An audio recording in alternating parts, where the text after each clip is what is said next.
오늘 하나님께서 우리에게 주신 말씀은 로마서 11장 16절부터 24절까지 말씀 우리 같이 보겠습니다. 로마서 11장 16절부터 24절까지 말씀.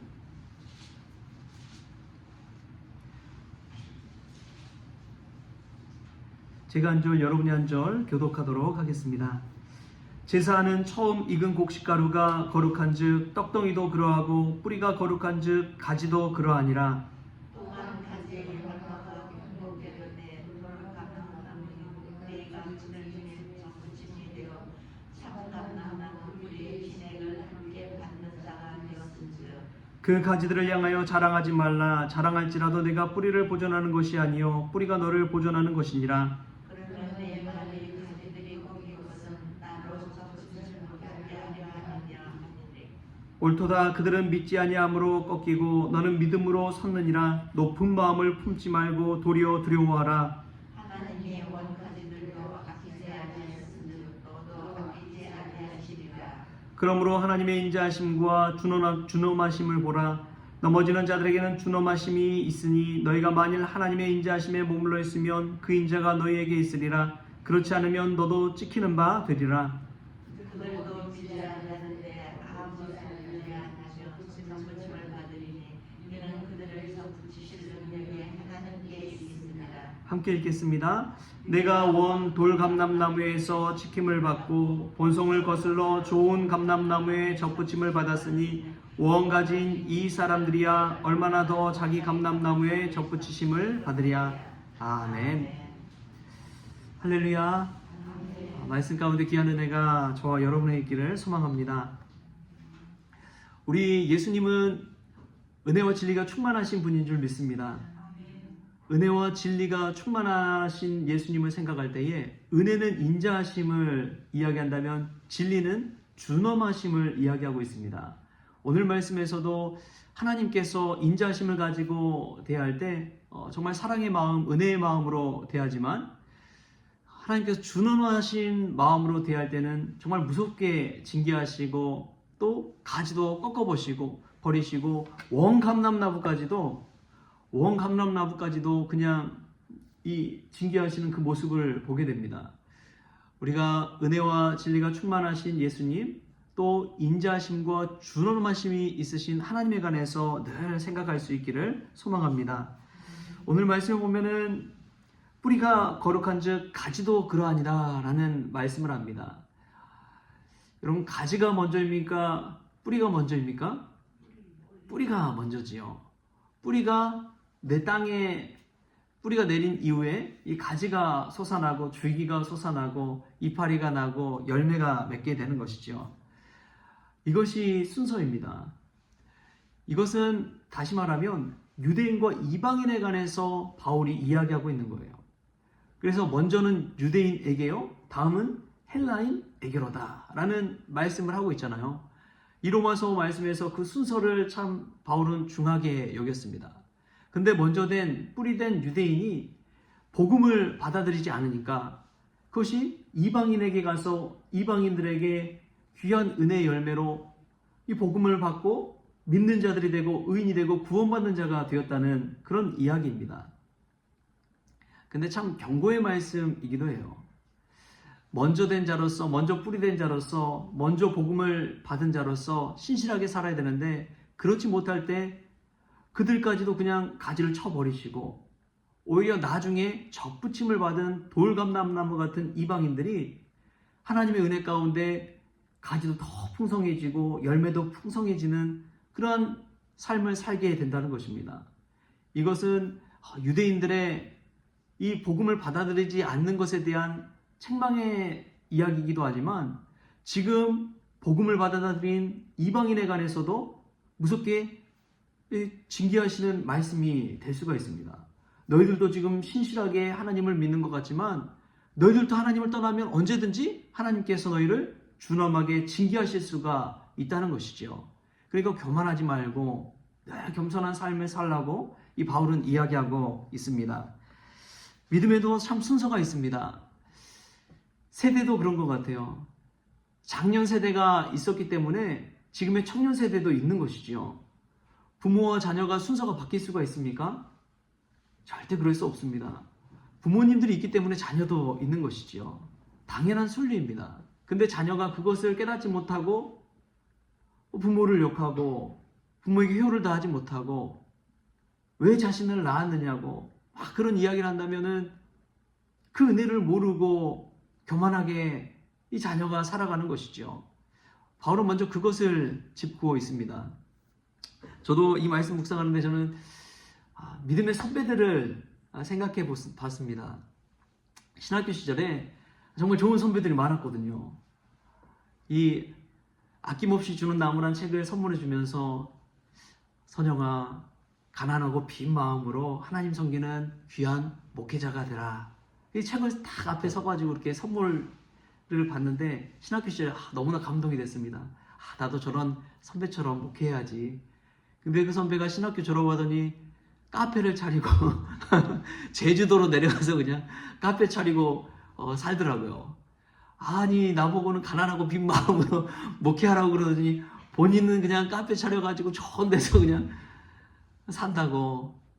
또 한 선배는 정말 공부를 탁월하게 잘했어요. 그래서 세미나를 인도하는데 이 후배들 한 10명 되는 후배들 모아놓고 이제 이 갑에 가르치고 또 배우는 선배로서 막 좋은 책 가지고 또 이 세미나 같은 것도 진행하고 했던 선배입니다. 근데 그 선배는 이제 졸업하고 이제 군대를 학사장교로 갔는데 거기서 이제 군대에서 말뚝을 박으신 거예요.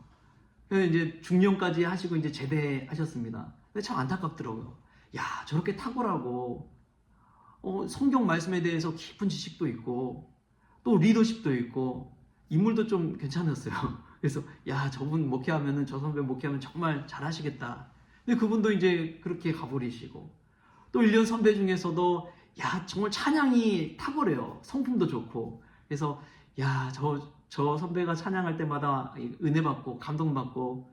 그런데 이분은 또 졸업하니까 LS 전선 회사라고 그쪽 회사에 취직을 하더니 이 태국에 가서 한 80평 되는 집을 얻고 지금 뭐 거기서 잘 살고 있어요. 참 제가 봤을 때 선배들 중에 목회를 정말 잘 하실 것 같은 분들은 그렇게 이제 다 그냥 다른 길로 빠지시고 저분은 좀 목회를 안 했으면 좋겠는데 하신 분들은 막 목사가 돼서 목회를 하시더라고요. 이 뿌리를 봤을 때 먼저 된 자들이 정말 믿음의 길, 신앙의 길, 또 목회의 길을 잘 열어줬으면 좋겠는데 또 거기서 벗어나서 그냥 세상에서 막 떵떵거리며 잘 사시는데 참 너무나 개인적으로는 안타까운 마음이 들었습니다. 저분들이 정말 목회를 정말 제대로 잘 해가지고 교회도 막 잘 세워놓고 그러면 또 후배들이 얼마나 또 그 밑에서 목회 배우면서 신앙생활도 잘하고 그러겠어요. 얼마나 또 많은 성도님들이 그 말씀 들으면서 은혜 받겠어요. 그런 생각을 하니까 너무 안타까운 거예요. 근데 여러분, 저는 그것이 유대인과 이방인에 관한 문제이기도 하지만 교회 안에서도 저는 마찬가지라고 믿습니다. 먼저 예수님 믿는 원교인들, 믿음의 교인들, 먼저 된 신자들, 이 신자들이 유대인처럼 될 수가 있다는 거예요. 그리고 새 가족들이 와서 돌 감람나무처럼 접붙임을 받았지만 은혜 받고 더 신실하게 신앙생활하며 풍성한 은혜를 누릴 수도 있다는 것입니다. 여러분, 왜 뿌리된 유대인들이 이 복음을 제대로 받지 못하고 은혜를 받지 못합니까? 다른 것이 아닙니다. 교만해지기 때문에 그렇습니다. 내가 뿌리라는 그런 교만한 마음이 싹 트니까 하나님의 은혜의 복음을 겸손하게 받지 못하는 거예요.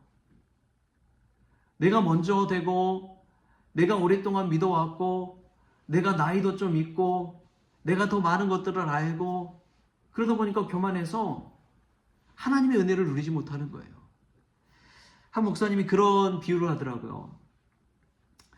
이 공항을 비유로 하는데 이 믿는 크리스천들이 하늘을 비상하고 하늘을 향해 날아올라야 되는데 이 비행기가 오랫동안 공항에 머무르는 거예요. 그래서 어린 비행기들이 다 이 공항에 딱 왔을 때 야, 공항이 얼마나 좋은지 몰라. 여기 가면 주의도 할 수 있고 여기 가면 쉴 수도 있고 여기 가면 눈비 맞지도 않아 되는 것도 다 알아면서 공항을 다 설명을 해주는 거예요. 근데 평생을 그 공항에 머물러 있는 거예요. 공항에서는 뭔가 된 것처럼 뭔가 많이 하는 것처럼 하지만 비행기가 해야 될 것은 뭐예요? 활주를 통해서 하늘을 날아오르는 것입니다. 근데 늘 공항에서만 뱅뱅뱅뱅 돌면서 오랫동안 머물면서 공항 다 아는 것처럼 이야기하는 거예요. 여러분 착각입니다. 비행기는 날아올라야 돼요. 승객을 태우고 하늘을 나는 것이 비행기입니다. 근데 그것을 잊어버리고 그냥 공항에만 오랫동안 머물러 있다고 해서 선배가 되고 뿌리가 되고 그것도 아닙니다. 하나님은 우리가 영적으로 비상하고 날아오르기를 원합니다. 하나님을 향해 날아오르기를 원하는 거예요. 교회 안에서 오래 안에 있다고 해서 그것이 하나님께 인정받는 것이 아닙니다. 세상에 나아가서 세상의 빛과 소금의 역할을 감당하고 세상이 감당할 수 없는 세상을 변화시키는 그러한 소금과 같은 삶, 맛을 내는 삶을 살라는 것이죠. 근데 오랫동안 머물렀다고 해서 교만해져가지고 새로 들어오고 또 모르고 어리고 약한 이들에게 뭔가 아는 것처럼 그렇게 착각하면서 알려주는 것, 여러분 나 자신을 이 말씀 가운데 한번 들여다보면 좋겠습니다. 찰스 스펄전 목사님 교만에 대해서 이런 이야기를 합니다. 하나님은 다른 죄들은 손가락으로 징계하시지만 자기 자랑하는 교만은 팔을 걷어붙이고 징계하신다. 다른 죄들은 이 작은 손가락으로 징계하시지만 자기 자랑하는 교만한 사람들은 팔을 걷어붙이고 징계하신다는 거예요. 우리가 뭔가 알고 오래 예수 믿고 교회에 대해서 잘한다고 생각할 때에 여러분 교만하지 마십시오. 하나님은 팔을 걷어붙이고 징계하시는 분입니다. 그리고 너무 공항에 오래 머물러 계시지 마시고 활주로에서 정말 멋지게 이 두 날개를 가지고 하늘을 향해 비상하는 그러한 성교회 성도님들 됐으면 좋겠습니다. 그때에 하나님께서 기뻐하시고 하나님께 더 가까이 나아가는 귀한 역사가 일어나는 것이죠. 우리가 그럼 믿음의 멋진 뿌리가 되었으면 좋겠습니다. 또 새가족들 왔을 때에 이 돌감람나무가 접붙임을 받아서 아름다운 열매 맺는 것처럼 중요한 것은 하나님을 믿는 믿음인 줄 믿습니다. 오랜 연륜이 아니라 오래 믿었다는 것이 아니라 나이가 많은 것이 아니라 내가 많은 것 했다는 것 그게 중요한 것이 아니라 하나님 믿는 믿음이 중요한 것인 줄 믿습니다. 그 믿음 가지고 평생을 달려갈 때에 하나님 주신 좋은 나무, 좋은 열매 맺는 귀한 은혜가 저와 여러분에게 있을 줄 믿습니다. 기도하겠습니다. 좋으신 하나님 감사합니다. 우리가 지금 예수님을 믿는 것은 먼저 믿음의 뿌리된 유대인들이 있었던 것이고 믿음의 선배들이 있었기에 우리가 지금 이 자리에 있는 줄 믿습니다. 하나님, 그럼에도 불구하고 먼저 된 자가 나중된다고 하였사오니 또 나중된 자가 먼저 된다고 하였사오니 하나님을 믿는 믿음 안에서 신실하게 오늘 또 신앙생활하며 하늘을 향해 날아오를 수 있는 저희들 되어지게 하여 주옵소서. 오랫동안 공항에 머문다고 해서 정말 잘 알고 정말 잘 나는 비행기가 아니라는 것을 깨닫게 하시고 오히려 하늘을 향해 날아오름을 통해서 두 날개를 가지고 더 가까이 하나님 앞에 나아가는 종이 신실한 종이라는 사실을 늘 잊지 않게 하여 주옵소서. 오늘 또 기도 가운데 하나님 배우기를 원하옵고 거룩하신 예수님의 이름으로 감사하며 기도하옵나이다. 아멘. 우리 주님이 가르치신 기도로 오늘 새벽 기도를 마치겠습니다. 하늘에 계신 우리 아버지여, 이름이 거룩히 여김을 받으시오며 나라가 임하시오며 뜻이 하늘에서 이루어진 것 같이 땅에서도 이루어지이다. 오늘 우리에게 일용할 양식을 주시옵고 우리가 우리에게 죄진 자를 사하여 준 것 같이 우리 죄를 사하여 주시옵고 우리를 시험에 들게 하지 마시옵고 다만 악에서 구하시옵소서. 나라와 권세와 영광이 아버지께 영원히 있사옵나이다. 아멘.